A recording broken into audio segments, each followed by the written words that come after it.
Innalillahi wa inna ilaihi raji'un.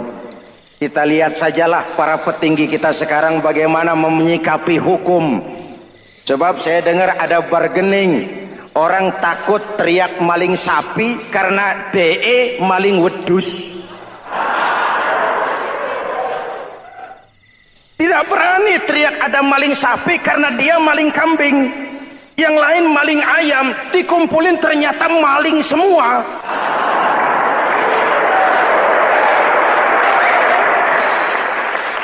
Muhammadin wa ala alihi wa sahbihi ajma'in, amma ba'du. Hadirin hadirat ma'asyiral muslimin yang saya cintai, ada sebuah cerita pendek. Seorang pengendara sepeda motor ditangkap oleh Pak Polisi, lalu diperiksa. Ini motor siapa? Pinjam, Pak. Helm? Pinjam. SIM? Pinjam. Kata Pak Polisi, tidak boleh begini. Marah yang naik sepeda motor. Pak Polisi, bagaimana? Kok tidak boleh? Yang punya saja bilang boleh.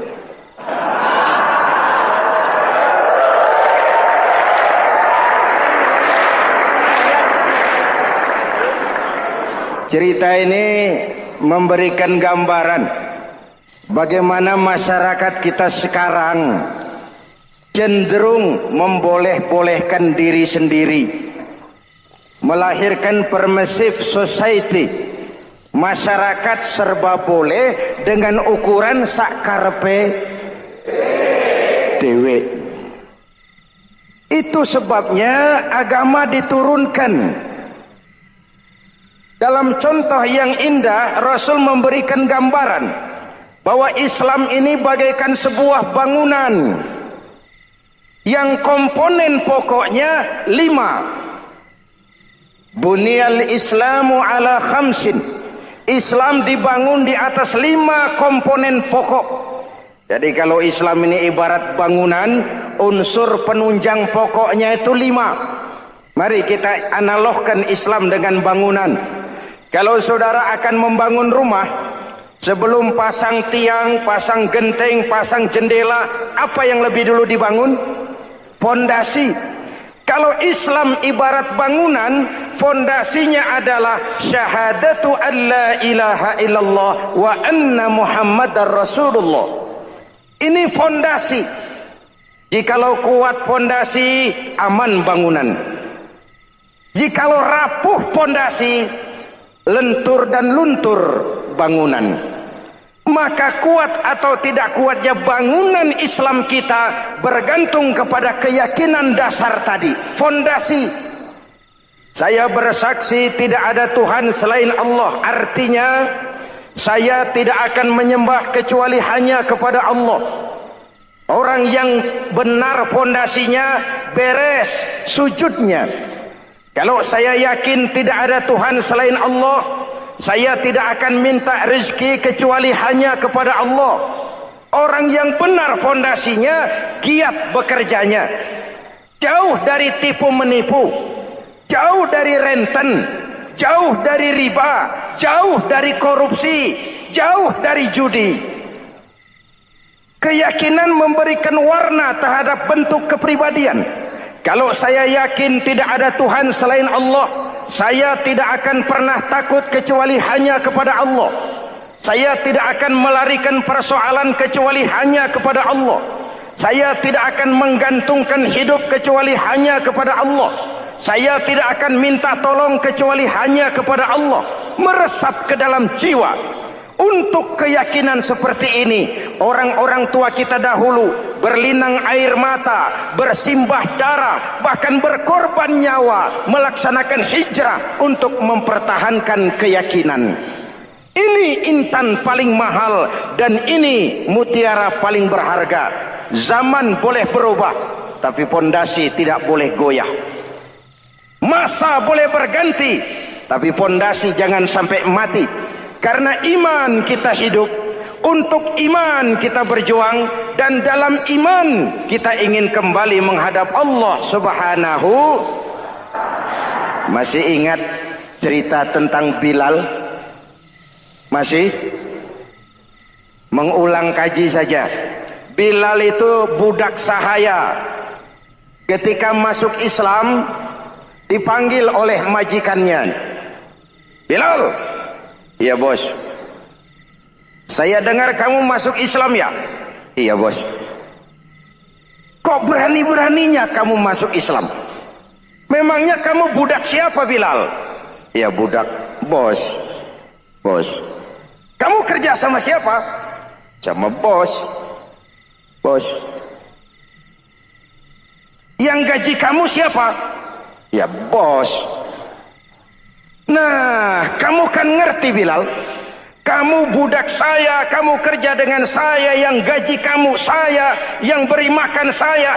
Kenapa? Kok beraninya masuk Islam padahal kamu belum saya kasih izin? Bos, bos boleh beli badan saya, tapi jangan mimpi bisa membeli jiwa saya. Tuhan boleh kuasai badan saya, tapi jangan mimpi bisa menguasai keyakinan saya. Saya memang benar Tuhan yang gaji, tapi kan saya digaji, saya kerja. Kerja itu kewajiban saya, gaji itu hak saya. Soal keyakinan, jangan ikut campur bos. Kurang ajar kamu Bilal. Biarin. Bilal, begini saja. Kalau kau mau meninggalkan keyakinanmu, meninggalkan Allah Tuhanmu, kau akan kami merdekakan. Tapi kalau kau tetap dalam keyakinanmu, kamu akan saya siksa sampai mati. Bagaimana? Jangan mimpi, bos. Lebih baik mati berkalang tanah daripada hidup bercermin bangkai. Biar saya gugur membela keyakinan daripada hidup jadi penjilat menjual akidah. Itu prinsip.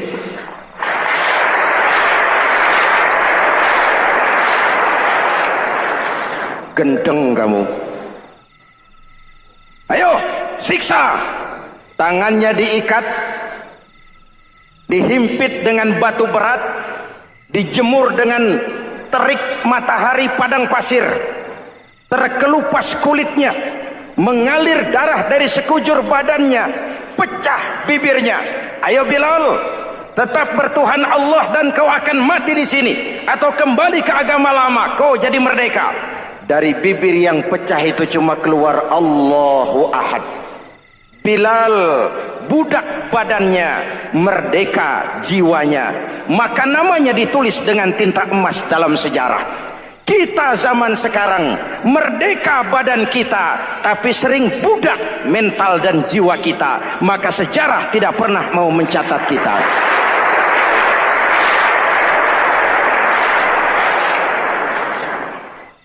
Ma'asyiral muslimin yang saya cintai, fondasi sudah. Lalu apa lagi? Mulai memancangkan tiang. Tiangnya 5. Ada tiang namanya zuhur, asar, maghrib, subuh, isya. Tetapi agar bangunan menjadi kuat, ada tiang-tiang tambahan. Namanya rawatib dan nawafil. Rawatib itu ba'diyah atau qobliyah, nawafil itu di luar itu. Agar bangunan menjadi kuat, dibentuk pribadi lewat solat. Apa filsafatnya? Pertama, solat itu simbol penyerahan total kepada Allah. Kita ini sudah kontrak. Innallaha astara minal mu'minina anfusahum wa amwalahum bi anna lahumul jannah. Allah telah membeli dari orang-orang mukmin diri mereka, harta mereka, bagi mereka adalah surga. Penjual kita orang beriman, pembeli Allah, dagangannya amwal dan anfus, harganya adalah surga. Jelas? Penyerahan total itu dimulai dengan takbiratul ihram. Shalli fardal isya, Allahu akbar. Arahkan mata ke tempat kita sujud. Jangan lupa kalau sudah di atas, lupa dengan yang di bawah. Sudah jadi genteng, petatang peteteng di atas. Lalu bilang, merasa capek sendiri, kata Genteng kepada Tiang, "Tiang, kamu sih enak," kata Genteng, "saya setengah mati di atas, kehujanan, kepanasan, kadang-kadang anak-anak nakal saya disambitin." Kata Tiang, "Saudara Genteng, ngomong jangan sembarangan ya. Kamu kira kamu bisa nongkrong dan nangkring di atas, itu gara-gara siapa, Genteng? Kan saya yang sokong dari bawah. Kamu jadi pejabat tinggi, jadi anggota ini, anggota itu, kami rakyat yang angkat. Jangan sudah di atas kami ditekan." Jangan agama dijadikan topeng untuk kepentingan pribadi. Berpolitik untuk kepentingan agama, ayo, tapi menjual agama untuk kepentingan politik, itu yang merusak agama.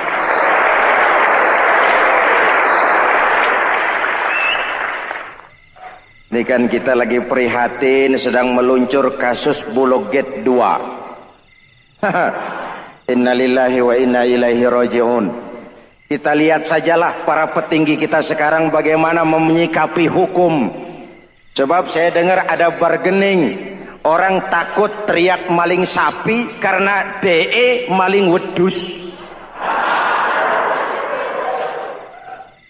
Tidak berani teriak ada maling sapi karena dia maling kambing.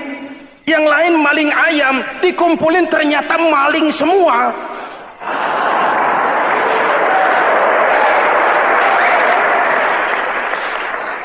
Hadirin yang saya hormati, ini melukai rasa keadilan.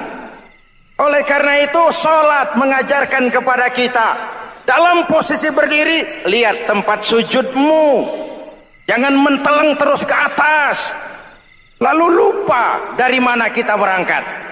Itulah maknanya tawadhu, rendah hati, tidak melonjak angkuh dan sombong. Ada sebuah hadis, Rasulullah bersabda, "Idza aradallahu biqaumin khairan." Apabila Allah menginginkan kebaikan kepada satu bangsa, apabila Allah menginginkan kebaikan kepada satu kelompok rakyat, walla alaihim hulama'uhum, maka yang naik jadi pemimpin adalah orang-orang yang santun, orang-orang yang lemah lembut, bukan orang yang menggunakan kekerasan dan tiran, sedikit-sedikit main pecat. Itu terlambat lahir. Mestinya lahir di zaman Hitler, mestinya lahir di zaman Benito Mussolini, atau kalau mau lebih klasik lagi, di zaman Fir'aun. Kalau Allah menginginkan kebaikan kepada satu masyarakat, satu bangsa, satu negara, naiklah orang-orang yang santun, yang ngayomi, yang menjadi solusi dan jalan keluar untuk kepentingan rakyatnya, mampu memberikan keteladanan. Saya tertarik dengan pidato Presiden Cina pada saat dilantik. Cina, Presiden Cina pasti tidak tahu Pancasila, pasti tidak kenal Islam, tapi pidato pelantikannya, berikan saya 100 peti mati, yang 99 akan saya pakai buat koruptor, yang satu akan saya pakai sendiri kalau kamu lihat saya tidak benar. Luar biasa. Yang diperlukan sekarang ini keteladanan, hulama'uhum, sikap ngayomi, mencari jalan keluar, bukan memamerkan kekuasaan, memamerkan kekuatan, arogansi, menghormati perbedaan. Itu ciri demokrasi. Lalu wa qada bainahum ulama'uhum, yang memutuskan hukum adalah pakarnya, ulamanya, mengambil keputusan secara profesional sehingga rakyat beroleh apa yang namanya kepastian hukum, merasa hidup terlindungi, aman dan nyaman. Lalu yang ketiga, wa ja'alal mala fi askhiyaihim, peredaran harta, pergerakan ekonomi berada di tangan orang-orang yang pemurah, yang tidak mau kaya sendiri, tidak mau senyum di atas penderitaan orang lain, menari di atas bangkai saudaranya. Hadirin yang saya hormati, ini cirinya. Tapi sebaliknya kata Nabi, wa idza aradallahu biqaumin syarran, apabila Allah menghendaki kejelekan, keburukan bagi satu bangsa, walla alaihim sufahauhum, yang naik jadi pemimpin orang-orang durjana, orang-orang kurang ajar, tapi dipoles dengan topeng yang bagus. Ini musim topeng. Musim apa? Topeng. Topeng itu apa perlunya? Menyembunyikan wajah asli. Sekarang ini Dracula berwajah Arjuna.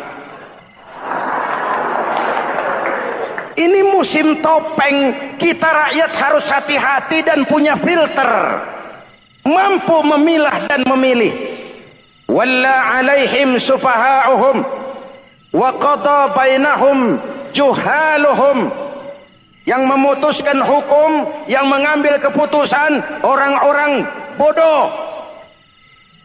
Wa ja'alal mala fi bukhalaihim, peredaran harta, peredaran ekonomi jatuh di tangan orang-orang yang bakhil, yang tidak punya konsep menciptakan kemakmuran yang merata bagi seluruh rakyat Indonesia.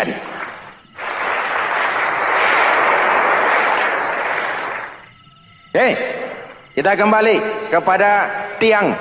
Ini kan lagi cerita tiang tadi ya. Kalau sedang berdiri, lihat tempat sujud, jangan menteleng terus ke atas. Terserang penyakit tamak bin rakus alias serakah. Nah, selesai. Anggota badan yang paling terhormat ini kepala. Ketika sujud, sama rendahnya dengan telapak kaki. Allahu Akbar, yang besar cuma Allah. Apa bedanya saya dengan saudara? Tidak ada, kecuali saya ngomong saudara dengerin. Kita sama-sama beribadah, sama-sama mencari nilai tambah di hadapan Allah. Apa saya lebih penting dari saudara? Belum tentu. Apa saya lebih hebat dari saudara? Belum tentu.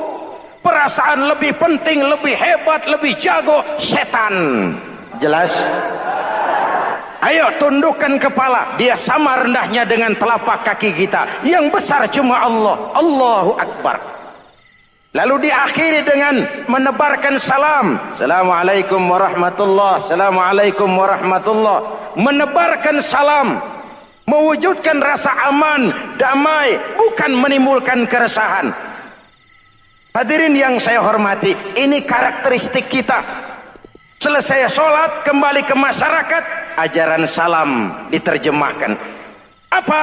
Rasulullah sallallahu alaihi wasallam bersabda, "Ufsus salam, wasilul arham, wa at'imut ta'am, wa sallu bil laili wan nasu niyam, tadkhulul jannata bisalam." Pertama, ufsus salam, tebarkan salam. Tebarkan salam itu bukan cuma kalau ketemu orang assalamualaikum, assalamualaikum. Ya, itu zahirnya.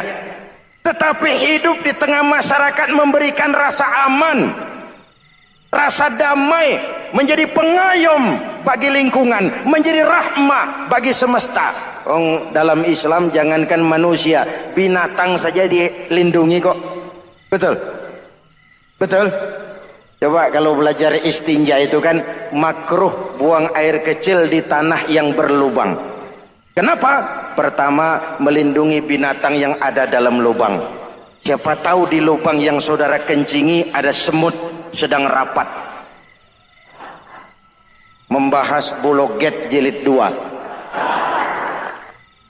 Apa dosanya lalu mati dikencingi? Ini namanya rahmatan lis semut. Binatang saja dilindungi. Ada hadis, kalau kamu menyembelih hewan, sembelilah dengan cara yang terbaik. Jangan menyembelih ayam dengan pisau tumpul. Ini ajaran apa? Ajaran tentang beri kebinatangan. Rahmatan, memberikan rahmah, salam, keselamatan dan kedamaian kepada masyarakat lingkungan. Itu misi seorang muslim.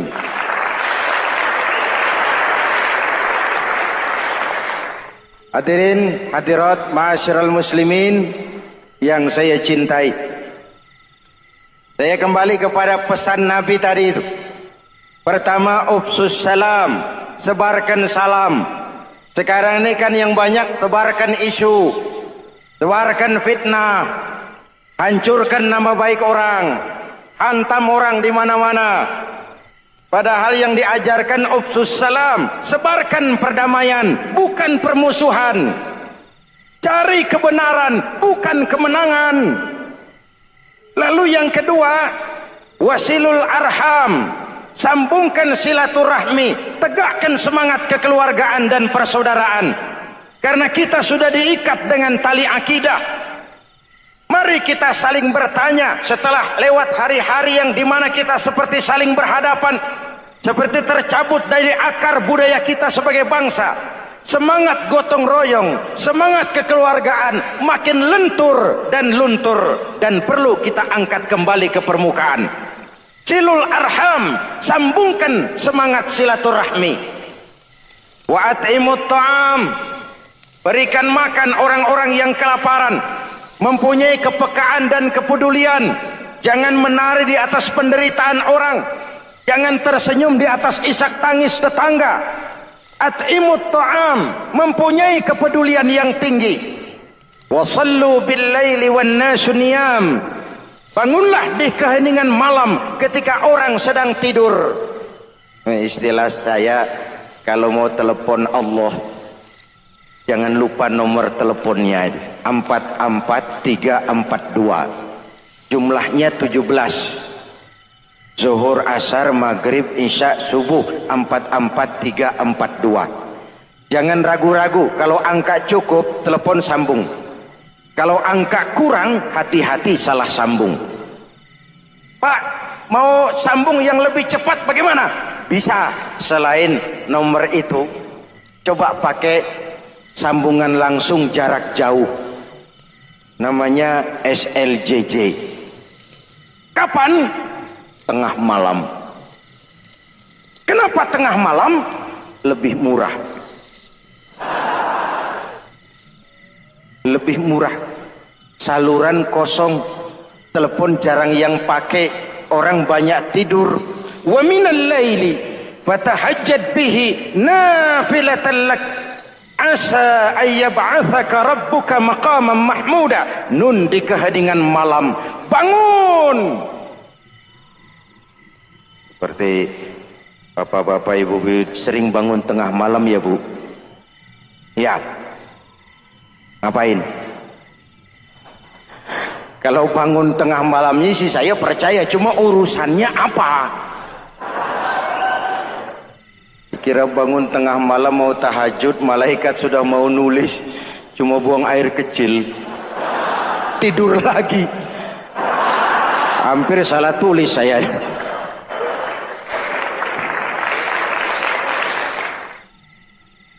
Baik, fondasi sudah Pak, tiang siap. Lalu apa lagi? Nah, rumah itu supaya ada batas, perlu pagar, dinding, tembok. Yang jadi batas, dinding, tembok, puasa. Asyamu junnatun, puasa adalah dinding, benteng yang menyelamatkan manusia jangan sampai menyentuh wilayah lain. Ada batas-batas dan norma yang diindahkan. Selesai, tembok, dinding, selesai. Pagar, selesai. Lah rumah itu supaya bersih, kan harus ada kamar mandi, jendela, pintu, yang fungsinya membersihkan zakat. Kalau dia zakatul mal, dia bersihkan harta kita. Kalau dia zakatul fitrah, dia bersihkan jiwa kita. Kalau dia zakatul tijarah, dia bersihkan bisnis kita.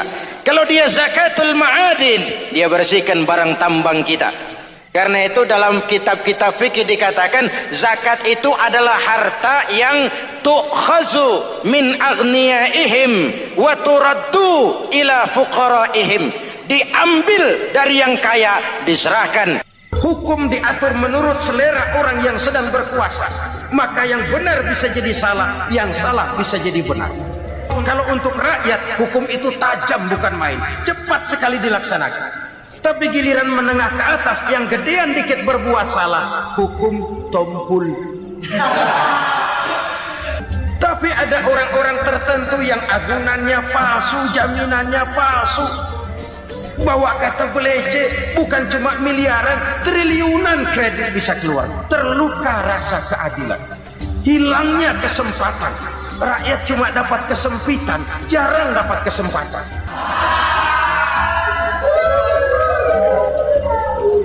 Penjara-penjara berdasi kepala botak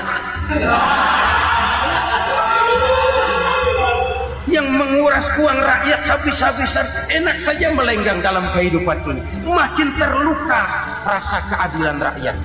Wa ma hakamu bighairi ma anzalallah illa fasha fihimul faqru. Kalau hukum yang diterapkan sudah menyimpang dari keadilan yang diajarkan Allah, bertebaranlah kemiskinan di mana-mana. Assalamualaikum warahmatullahi wabarakatuh. Waalaikumsalam warahmatullahi wabarakatuh. Bismillahirrahmanirrahim. Alhamdulillahi rabbil alamin. Wassalatu wassalamu ala asyrafil anbiya'i wal mursalin, Sayyidina wa maulana Muhammadin wa ala alihi wa sahbihi ajma'in, amma ba'd. Saudara-saudara kaum muslimin rahimakumullah, sebagai bangsa kita tengah menghadapi berbagai bencana, baik di bidang ekonomi maupun di bidang politik. Adalah potret kehidupan sehari-hari. Kita menyaksikan peristiwa-peristiwa yang memilukan dan memalukan. PHK terjadi di mana-mana. Pengangguran meningkat. Harga-harga membumbung tinggi. Daya beli rakyat semakin lemah.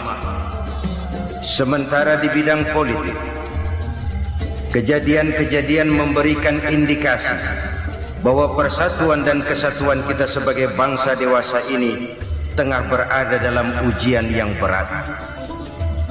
Pada jumpa kita kali ini, tanpa bermaksud untuk mencari kambing hitam dari bencana yang kita hadapi, saya ingin menyampaikan sebuah hadis yang diriwayatkan oleh Imam At-Tabrani dari Ibnu Abbas bahwa Rasulullah sallallahu alaihi wasallam bersabda, khamsun bi khamsin.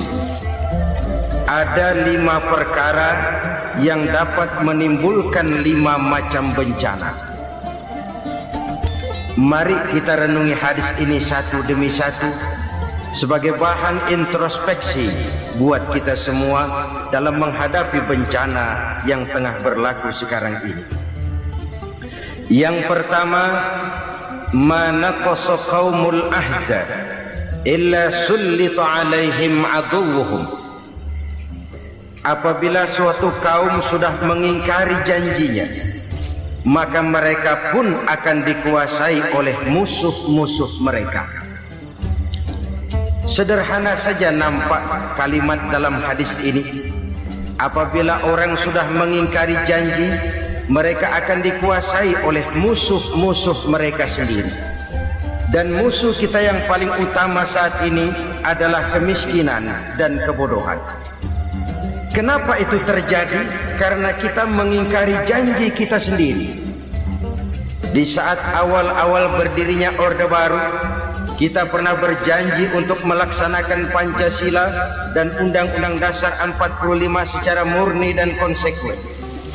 Kita berjanji bahwa kita akan menegakkan pemerintah yang bersih dan berwibawa. Itu semua pada permulaannya. Waktu demi waktu berjalan, kita lupa dengan janji yang kita ucapkan itu. Ketuhanan yang Maha Esa kita ucapkan, tapi kesetanan yang luar biasa yang kita lakukan.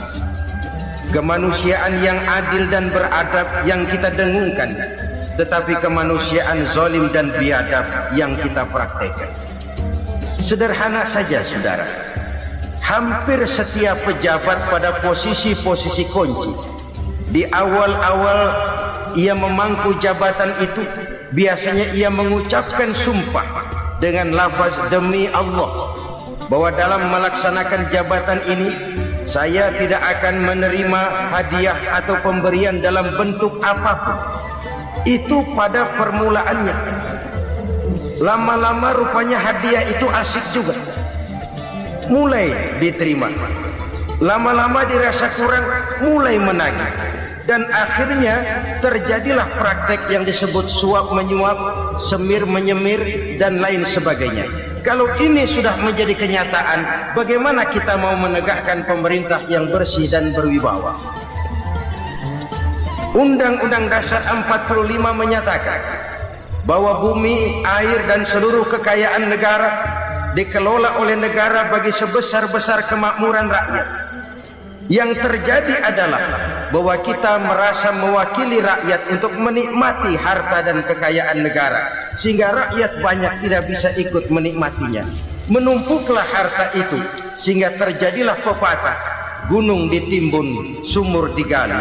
Yang kaya semakin kaya, yang miskin semakin terpuruk. Kita ingkar dengan janji yang kita ucapkan di awal-awal kita bergerak. Kita ingkar dengan janji pada saat kita mengatakannya dengan menyebut nama Allah, dengan mempertaruhkan nama Tuhan. Sehingga pada akhirnya jabatan pun mengalami tender. Sudah menjadi rahasia umum. Orang mau jadi lurah mesti mengeluarkan uang, mau jadi camat mesti mengeluarkan uang, mau jadi wali kota, bupati, bahkan gubernur, itu ada pasarannya.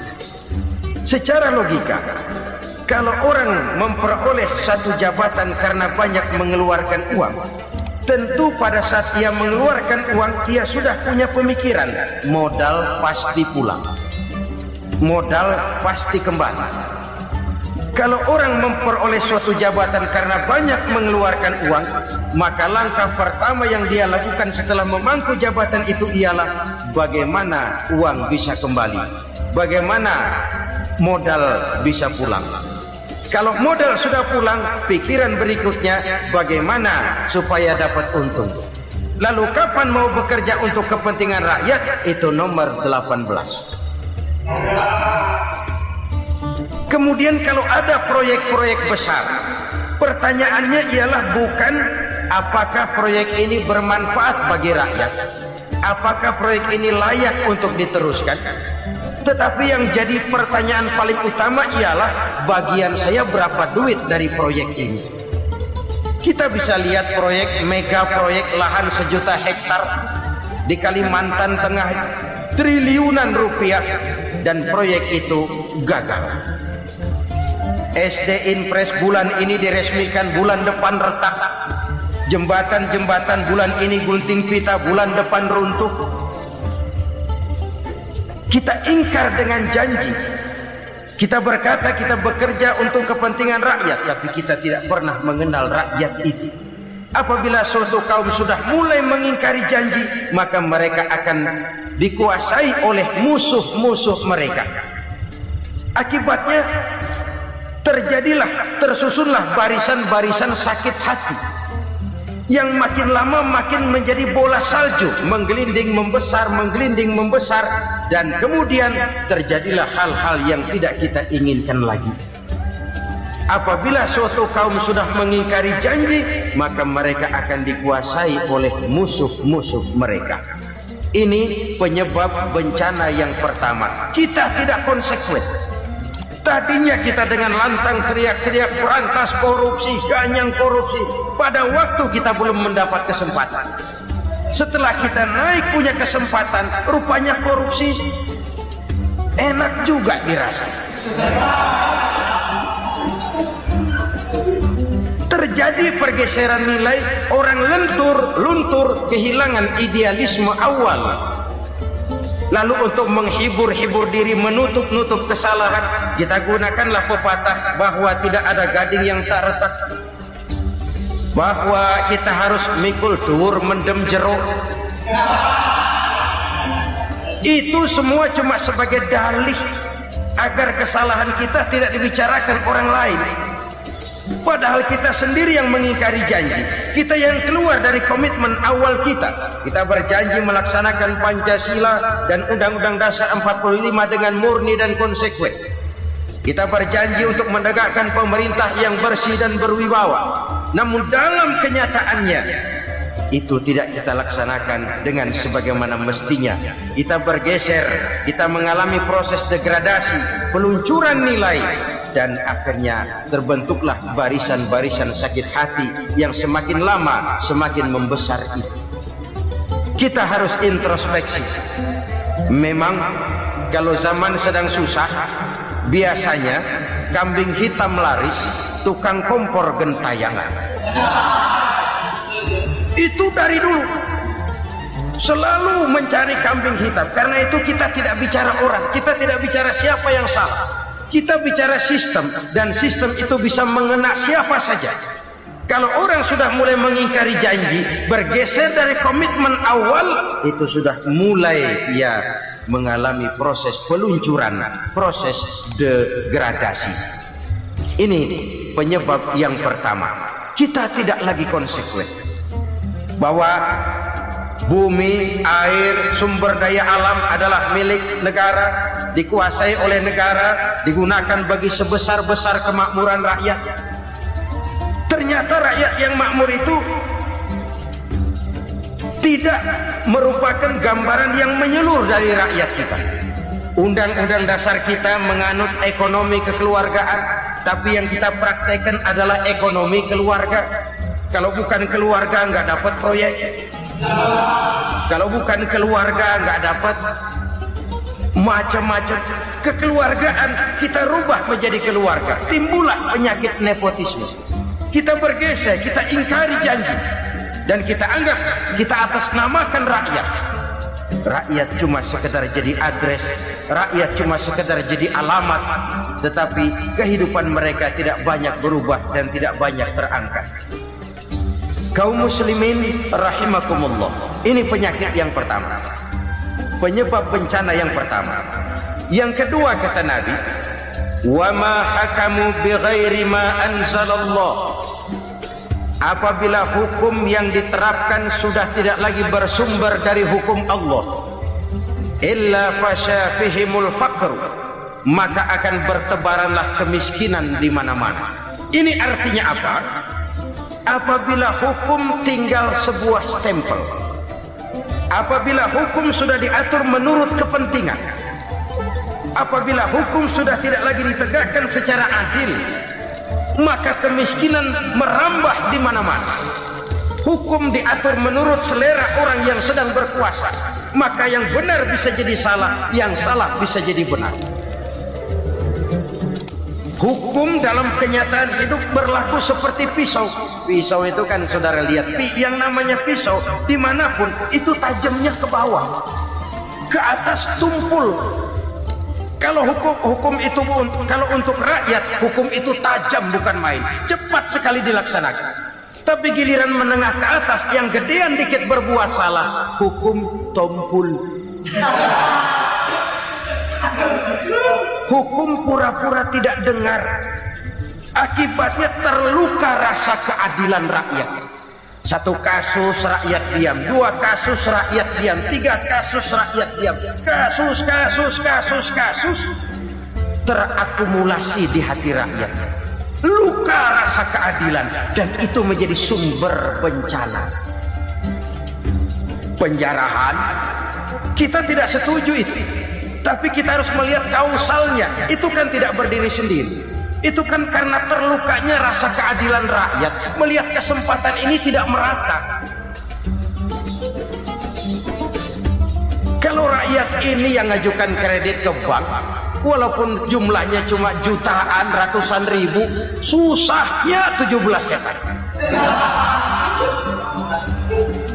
Tapi ada orang-orang tertentu yang agunannya palsu, jaminannya palsu, bawa kata belece, bukan cuma miliaran, triliunan kredit bisa keluar. Terluka rasa keadilan, hilangnya kesempatan, rakyat cuma dapat kesempitan, jarang dapat kesempatan. Dari lukanya rasa keadilan ini, memang ya entah lipstik, entah basa-basi, dibentuklah tim ini, dibentuklah badan pengawas ini, dibentuklah tim ini. Kalau membentur tahu, hancur tahu. Tapi kalau tim yang dibentuk membentur karang, bukan karangnya yang hancur biasanya, timnya yang bubar. Kenapa? Yang dibentur batu karang yang sangat keras. Kita main-main dengan hukum, kita tidak konsekuen dengan hukum, luka rasa keadilan, dan itu terakumulasi. Edi Tamsil, rakyat tahu, terakumulasi, menguap begitu saja. Kasus-kasus lain rakyat tahu, menguap begitu saja. Ketidakadilan terakumulasi, mengendap di hati rakyat, menunggu ledakan. Pada saat sumbu meledak, rakyat tidak bisa dibendung lagi. Oke, kita tidak setuju dengan penjarahan, tapi jangan melihat itu sebagai peristiwa yang berdiri sendiri. Kenapa itu terjadi? Kausalnya kenapa? Oke, kita tidak setuju memang, tapi yang dijarah oleh rakyat kan memang cuma untuk perut. Yang dijarahkan beras, yang dijarahkan televisi, yang dijarahkan kulkas yang masih bisa dihitung, yang memang real untuk kebutuhan rakyat. Penjara-penjara berdasi kepala botak yang menguras uang rakyat habis-habisan, enak saja melenggang dalam kehidupan ini. Makin terluka rasa keadilan rakyat. Apabila hukum yang diterapkan sudah menyimpang dari keadilan yang diajarkan Allah, fasyafihimul fakru, bertebaranlah kemiskinan. Aneh, memalukan, memilukan. Sebuah negara agraris yang katanya pulaunya hijau royo-royo, gemari palau jenawi toto tentem kertora harjo, yang tahun 93 pernah mendapat penghargaan dari FAO, Badan Pangan Sedunia, sebagai negara yang berhasil dalam swasembada pangan. Sekarang ini kita terpaksa betul beli beras dari Vietnam, beli beras ke Kamboja, beli kedelai dari Kamboja. Kenapa? Lahan sawah kita habis ditanami pabrik. Teknologi kita, teknologi loncatan yang non-applied, tidak terpakai oleh kita. Lantas lahan yang tidak bisa kita tanami, kita paksakan lahan-lahan gambut menjadi tanah pertanian yang subur dengan biaya triliunan, dan kita gagal. Kita cari jarum dan kapak hilang. Kita mau jadi negara industri dengan loncatan teknologi yang maju, kita lupakan pola pijak kita sebagai negara agraris, dan akhirnya kita kecolongan. Lihatlah dewasa ini, rakyat kita antri sembako di mana-mana. Di sebuah negara agraris, ketidakadilan melahirkan kemiskinan, kemiskinan moral dan kemiskinan material. Kemiskinan moral, rakyat nggak percaya lagi sama pejabat. Rakyat mengalami krisis figur. Orang ala lu ngomong dah main ember.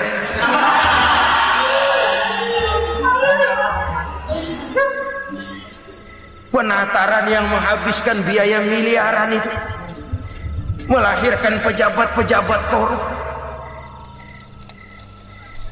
Pengawasan yang menghabiskan biaya miliaran itu ternyata impoten, mandul. Kemiskinan moral.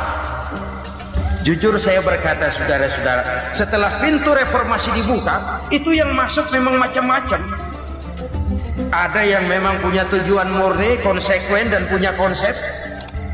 Ada yang nunggu di tikungan, begitu mobil lewat nyamber pintu, berangkat ikut reformasi.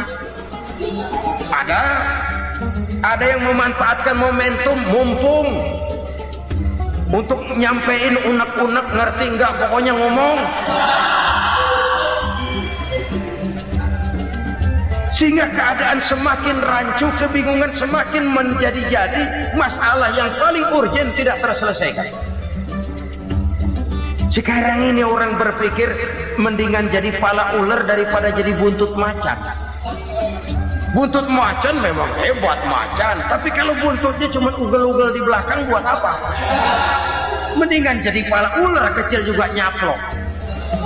Artinya ya biar kecil juga kalau punya partai kan gagah. Lalu rame-rame bikin partai kayak bikin arisan. Orang makin mengalami dislokasi. Semua mau jadi pahlawan, semua mau nomor satu, semua ngomong. Iya kalau bidangnya, kalau bukan makin rancu. Marilah lewat kesempatan ini saya mengajak kita untuk tahu diri. Biarkan politisi ngomong politik, biarkan ekonom menata ekonomi, biarkan praktisi bicara soal hukum, biarkan rakyat munajat, istighfar, mohon pertolongan Allah. Tahu diri kita. Kalau memang ayam, kukuruyuk aja dah. Kalau memang kucing, ayo ngeong. Kalau kambing, silahkan ngembe. Udah tahu ayam, ngeong bunyinya.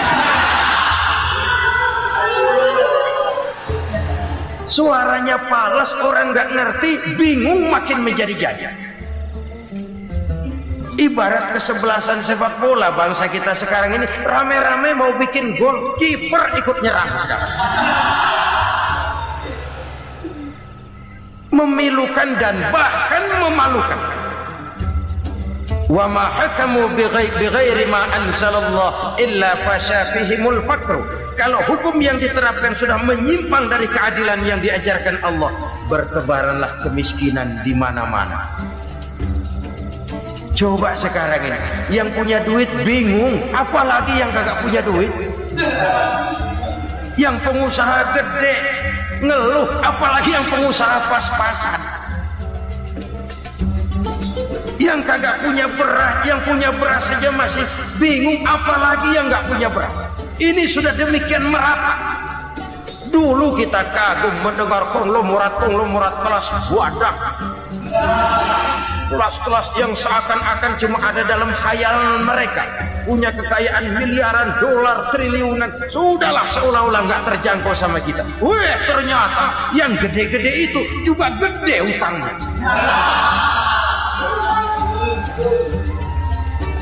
Dan rontok satu demi satu. Ternyata rakyat selama ini cuma dialamatkan, cuma dijadikan address. Rakyat yang tidak banyak ngerti persoalan ini harus menanggung hidup ini begini berat, harus menanggung beban hidup ini begini tinggi. Daya beli semakin lemah, semakin terpuruk dan terpuruk, sedang keadaan belum juga banyak berubah. Yang hutang sama luar negeri itu kan bukan rakyat kecil, Ciano. Yang banyak nyimpen dolar juga kan Ciano. Rakyat kecil bocah kampung mah jangankan nyimpen dolar, ngelihat juga tumben. Kemana kita mesti bercermin? Sekali lagi saya mengatakan maaf, kita tidak bermaksud mencari kambing hitam. Karena itu kita tidak bicara orang, kita bicara sistem, kita bicara keadaan. Beginilah yang dikatakan Nabi, penyebab timbulnya bencana, hukum yang ditegakkan tidak lagi berorientasi kepada keadilan, tapi berorientasi kepada kepentingan. Akhirnya bentuk hukum seperti pisau, tajam ke bawah, tumpul ke atas. Hukum cuma buat rakyat kecil, tetapi kelompok menengah ke atas kadang-kadang kebal dari perlakuan hukum. Maka bertebaranlah kemiskinan. Iya, kemiskinan moral berupa lukanya rasa keadilan. Kalau rasa keadilan terluka, orang kan nunggu kesempatan, saudara. Iya, dia nggak bisa ngomong. Iya, dia nggak sanggup action. Iya, dia nggak bisa tunjuk rasa, tapi hatinya kan kapan ada kesempatan, kapan ada waktu, tunggu. Hatinya mesti begitu. Sehingga begitu ada kesempatan, terjadilah hal-hal yang tidak terhindarkan. Dan itu ekses, bukan reformasi. Jangan seperti sebuah dialog saya dengan seorang abang beca. Saya bertanya, bang, ya, abang tahu nggak reformasi? Tahu. Ustaz, apa? Pembakaran. Terus penjarahan, lalu perkosaan. Itu referensi, itu yang saya lihat. Itu yang dia lihat. Saya tentu tidak menyalahkan abang beca kita, karena memang itu yang dia lihat dan sejauh itu wawasannya. Tapi ini indikasi bahwa banyak rakyat kita yang belum bisa menggunakan kebebasan secara bertanggung jawab. Padahal kebebasan tanpa tanggung jawab tirani. Sebuah contoh gampang-gampangan. Saya beli radio, saya setel di kamar saya, lalu saya bilang, ini radio gue. Yang beli gue, pakai duit gue setel di kamar gue, sekeras-kerasnya, gak ada urusan sama orang lain. Itu kata saya. Tetapi tetangga saya sebelah rumah kan boleh juga ngomong begitu. Kata tetangga saya, ini mata gue, yang ngantuk gue tidur di kamar gue. Kenapa suara radio lu nyampe kemari? Artinya apa ini? Kebebasan saya nyetel radio dibatasi oleh kebebasan tetangga saya yang mau tidur. Tidak ada kebebasan mutlak. Kebebasan mutlak tanpa tanggung jawab kembali akan melahirkan tirani, kembali akan melahirkan pemaksaan kehendak. Dan itu lagi-lagi bukan demokrasi. Saudara-saudara kaum muslimin rahimakumullah. Ini penyakit yang kedua, lukanya rasa keadilan, terutama di kalangan rakyat kecil. Itu mengendap menjadi akumulasi dan menunggu giliran kapan bisa dimuntahkan. Dengan kata lain, rakyat itu udah banyak banget makan yang perutnya jadi enak, nyelam. Kapan nunggu muntahnya? Udah begini banyak akumulasi yang mereka pendam di perut ini, sehingga ketika terjadi kesempatan itu sudah tidak terkendalikan lagi. Kita out of control. Saya tidak mentolerir sikap-sikap kekerasan. Bahkan saya lebih cenderung bahwa kalau di rumah kita banyak tikusnya saja racuni, jangan rumah dibakar. Bahwa ada korupsi, ya, ada kolusi, memang ada nepotisme, tentu. Tetapi tikusnya saja racuni, jangan rumah dibakar. Masa mau ngusir tikus bakar rumah? Tikusnya lari, tikusnya selamat, rumahnya ewes-ewes.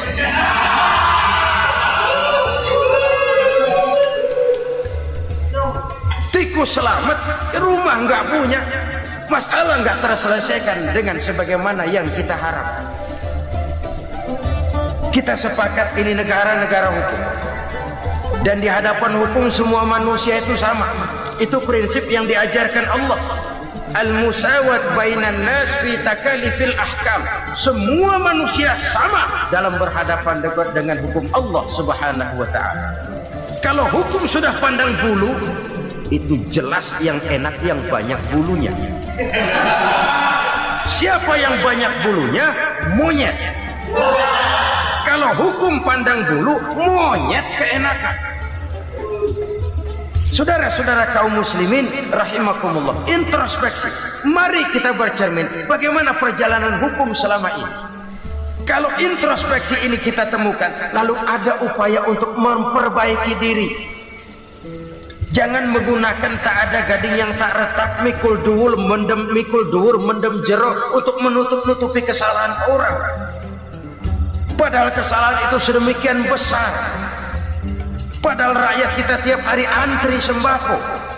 Ada yang sehari sekali makan, ada yang makan sudah bercampur tiwul, ada yang nasi sudah dicampur pisang, balik jadi orok lagi. Macam-macam upaya rakyat untuk menangsal perut ini. Lalu rakyat ditenang-tenangkan, lebih baik puasa Senin Kemis sambil menghadapi krisis ekonomi. Kenapa rakyat yang disuruh puasa? Kenapa bukan pejabatnya yang puasa lebih dulu untuk kemakmuran rakyat? Kalau rakyat yang memang perutnya udah gepeng disuruh puasa, makin krempeng perut. Artinya pejabat harus punya sense of politik. Ya tidak, puasa itu kan tidak cuma Senin Kemis saja. Puasa itu puasa perasaan, puasa menghargai perasaan yang sedang kondisi yang sedang dihadapi oleh rakyat. Bagaimana rakyat yang tengah antri sembako melihat pejabatnya lewat dengan mobil yang harganya sampai 1 miliar. Oh, inilah pemimpin saya. Luka lagi rasa keadilannya. Kita tidak tenggang rasa. Puasa dalam artian itu pun akan menolong menegakkan semangat kebersamaan, membentuk semangat kebersamaan. Saudara-saudara kaum muslimin rahimakumullah, penyebab bencana yang ketiga dikatakan oleh baginda Nabi, wala dhaharat fihimul fahishatu illa fasha fihimul maut.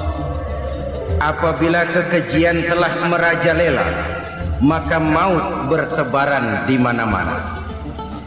Kita renungi butir kalimat dalam hadis ini. Apabila kekejian telah merajalela, maut bertebaran di mana-mana. Begitu murah arti sebuah kehidupan. Penjarahan untuk hal-hal yang kecil tapi sampai mengorbankan nyawa.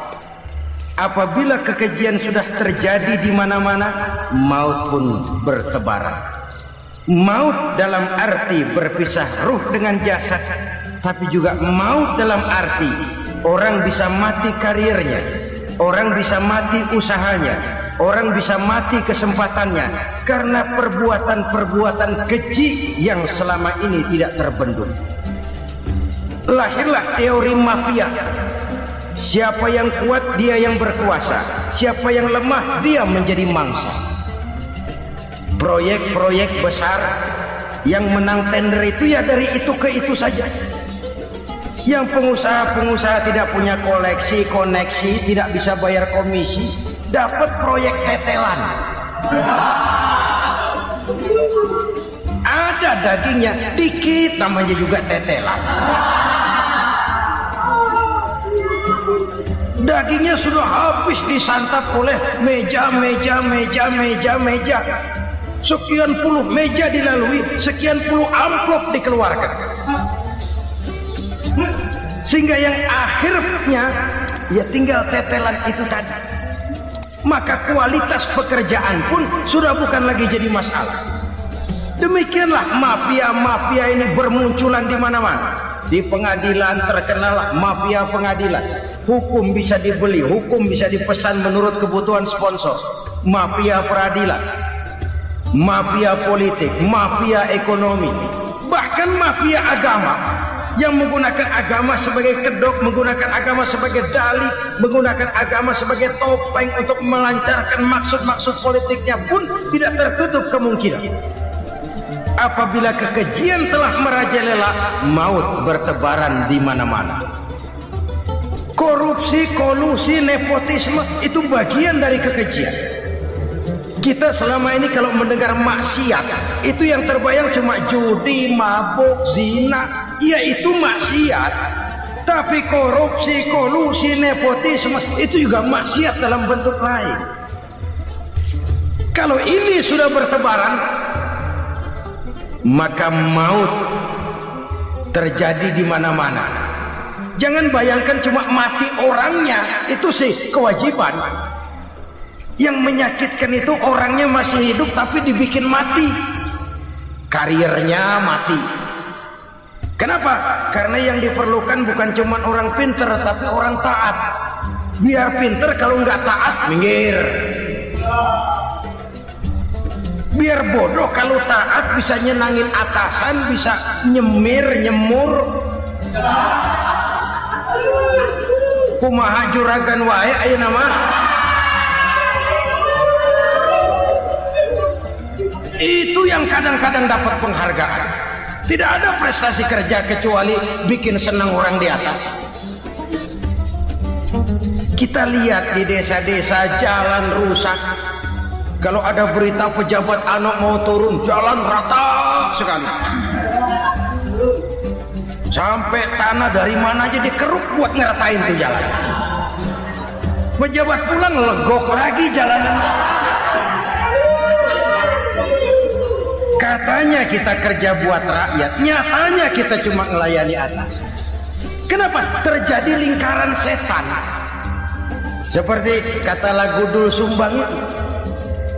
Mahasiswa takut sama dosen, dosen takut sama dekan, dekan takut sama rektor, rektor takut sama menteri, menteri takut sama presiden, presiden takut sama mahasiswa. Lah muter balik lagi, lingkaran setan, lingkaran setan.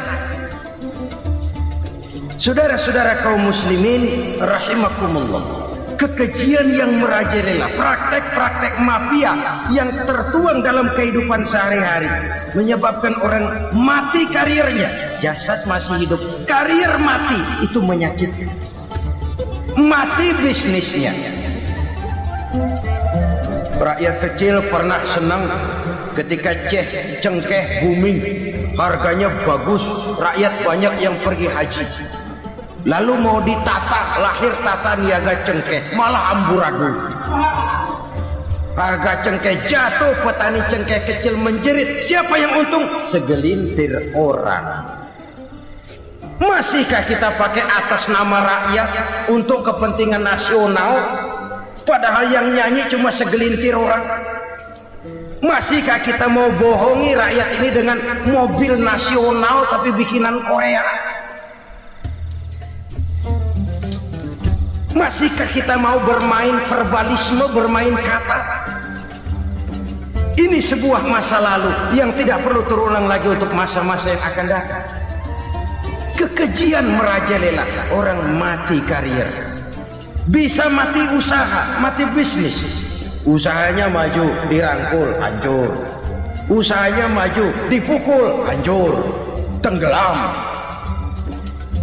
Bahkan yang memilukan dan memalukan badan-badan usaha milik negara itu dikebiri sedemikian rupa sehingga tidak menghasilkan hal-hal yang bermanfaat buat negara. Saudara-saudara kaum muslimin rahimakumullah, kalau nafsu yang sudah mengatur itu semua, maka kekejian pun merajalela. Orang sudah pakai teori mafia, yang kuat dia yang menang, yang kuat dia yang berkuasa, yang lemah silakan minggir di sudut-sudut kehidupan. Kalau kekejian seperti ini merajalela, maut bertebaran di mana-mana. Banyak orang mati karirnya, banyak orang mati usahanya, banyak orang mati imajinasinya. Sekarang ini dalam dunia seni yang banyak karyawan seni, bukan seniman. Seniman itu kan dilahirkan, lain seniman, lain karyawan seni. Sekarang yang banyak karyawan seni, bukan seniman. Mati karir, mati imajinasi, mati improvisasi, sehingga kehidupan persis sinetron. Sinetron itu yang kita lihat rumah mewah, yang kita lihat rumah bagus.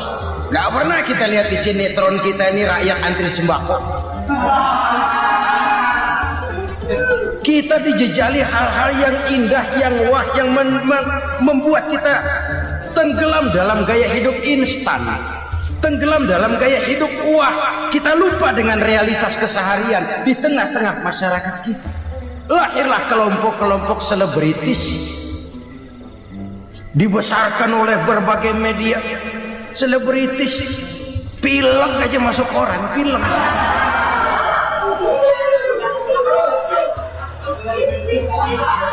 Rakyat yang pingsan antri beras nggak masuk koran.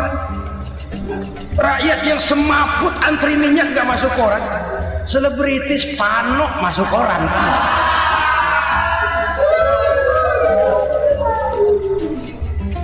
Kita besarkan hal-hal kecil, kita kecilkan hal-hal besar. Kenapa? Kita mengejar oplah, kita profit oriented, tidak lagi berorientasi kepada realitas hidup yang kita hadapi ini. Kalau kekejian sudah merajalela, kata Nabi, maka maut bertebaran di mana-mana. Maut dalam artian maut, coba lihat sekarang begitu murah nyawa. Karena 1000 perak orang mau nusuk bunuh. Karena beras seliter orang khilaf. Begitu murah kehidupan. Tapi kekejian dalam bentuk korupsi, kolusi, nepotisme, kekejian dalam bentuk itu mematikan karier, mematikan bisnis, mematikan imajinasi, mematikan kreativitas. Itu juga maut dalam bentuk lain akibat kekejaman lain. Ini penyebab yang ketiga. Yang keempat, penyebab bencana menurut baginda Rasul, wala tuffiful mikyala illa muni'un nabat. Apabila timbangan sudah dicurangi, maka tercegahlah tumbuh-tumbuhan. Apabila timbangan sudah mulai curang, maka terjadilah musim paceklik. Apabila bisnis sudah bergaya mafia tadi itu, kecurangan-kecurangan terjadi, tender di balik pintu, yang dimenangkan cuma kelompok-kelompok yang bisa memberikan presentasi yang besar, muni'un nabat, terjadilah paceklik. Paceklik, panen gagal, wereng, ya wereng, kemarau panjang, it's okay, air sulit, iya, tetapi kan semua itu ada yang ngatur. Kemarau ada yang ngatur, belalang itu ada yang ngatur, air itu juga ada yang ngatur. Yang ngatur itu yang serba maha. Kalau ia murka melihat kecurangan timbangan, Allah itu kalau murka kan gampang saja, tinggal komandoin balang, lang, hancurin pesawat. Konvoy belalang, konvoy. Allah tinggal ngutik. Angin El Nino, mampir lo ke Indonesia. Hujan nggak turun-turun, kemarau panjang. Jadi kalau musim kemarau kan namanya anginnya El Nino. Kalau musim hujan anginnya namanya La Nina. Cakep namanya, kejem orangnya. Saudara lihat Cina sekarang sedang kena La Nina, banjir besar, ribuan orang meninggal. Dia mah ribuan mati kagak berasa, rakyatnya miliaran. Bangladesh lagi ngalami La Nina, India lagi ngalami La Nina. Angin, hujan, kemarau, belalang, itu kan ada yang ngendaliin.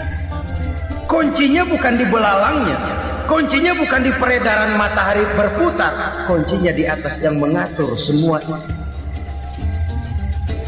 Kalau timbangan sudah mulai curang, pengusaha sudah nggak mau jujur, apa nggak bikin perut jadi mual. Begitu rakyat antri sembako pingsan nggak dapat beras, sementara beras ditumpuk-tumpuk sampai membusuk. Kemana hati nuraninya? Kemana akal pikirannya? Kemana mereka yang berbuat atas nama rakyat tapi melihat rakyat susah tidak tergerak hatinya? Saudara-saudara kaum muslimin rahimakumullah, sekian dulu jumpa kita kali ini. Mudah-mudahan yang saya sampaikan dari hadis riwayat Imam Tabrani ini menjadi bahan introspeksi buat kita semua. Tidak akan seorang muslim jatuh 2 kali di tempat yang sama. Semua merupakan pelajaran untuk kita jadikan introspeksi guna